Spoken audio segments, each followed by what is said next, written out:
In our last video, we were multiplying complex numbers, and we had an example that fit that pattern of a plus b times a minus b, and we saw that the middle term dropped off because they combined to 0, and that left us with, I believe it was 34 in that example. We ended up with just a whole number, positive real number in that case, and we're going to use that idea when we're dividing by complex numbers. The idea here is to rewrite it in the form of a plus bi, the typical way we write a complex number, and we do that using what's called the complex conjugate. So conjugates we've seen before. If we were doing something like 1 divided by 2 plus the square root of 3, the conjugate of the denominator was 2 minus the square root of 3, and that's what we would choose to multiply by in order to rationalize that denominator. We do the same idea here with imaginary numbers.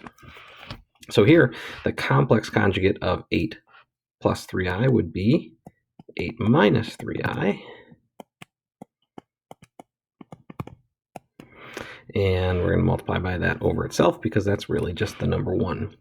All right, so top times the top, we're going to have 73 times 8 minus 3i. I don't have a calculator on hand, so I'm not going to multiply that out yet.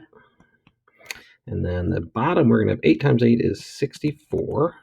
And then the outer term is going to be negative 3i times 8. The inner term is positive 3i times 8. Those will cancel to 0, so I'm not going to bother writing them. And then the final term is negative 3i times positive 3i, or negative 9i squared. But remember, I squared is negative 1. So we've got on the bottom here 64 plus 9. The top is 73 still times 8 minus 3i. Well, 64 plus 9 is 73. So 73 times 8 minus 3i. And I'm glad I didn't multiply that out because that will cancel. And we're left with the final answer of 8 minus 3i. Now that was kind of convenient. It happens to be our complex conjugate. I kind of knew that was going to happen because I wrote the problem. It doesn't always work out quite like that, though. We will have to do a little more simplifying as we go on. Okay, for this one, still going to start with the same idea. The complex conjugate is what we're multiplying by. So it should be 3 plus 5i and 3 plus 5i. We're going to distribute, multiply the top times the top. And we're going to get 5 times 3 is 15, and then plus 25i. And then the bottom, we're going to have 3 times 3 is 9. And then the outer terms, we're going to get positive 15i, negative 15i. Those add to 0, so I'm not going to write it.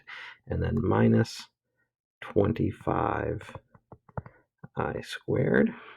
And we're going to have here I squared is negative 1, so 15 plus 25i over 9 minus 25 times negative 1.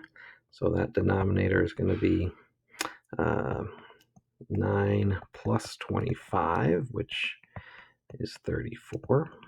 Same numerator, 15 plus 25i. We do have to be careful. You can't cancel this, and you can hopefully see how it doesn't look canceled there. What we can do here is split this so we can get it into this a plus bi form. So we're going to have 15 over 34 plus 25 over 34i, and that is in our a plus bi format. Okay, this one might seem potentially harder because you don't see a complex conjugate here, or a conjugate that's obvious. We could say it's 0 plus 5i or 0 minus 5i. We can actually make it a little easier and just multiply by I over I on this one. And if we do that, the top is going to be 4i. The bottom is going to be 5i squared. Well, that is 4i over 5 times negative 1, or 4i over negative 5, and that would be really 0 for our real part, and then minus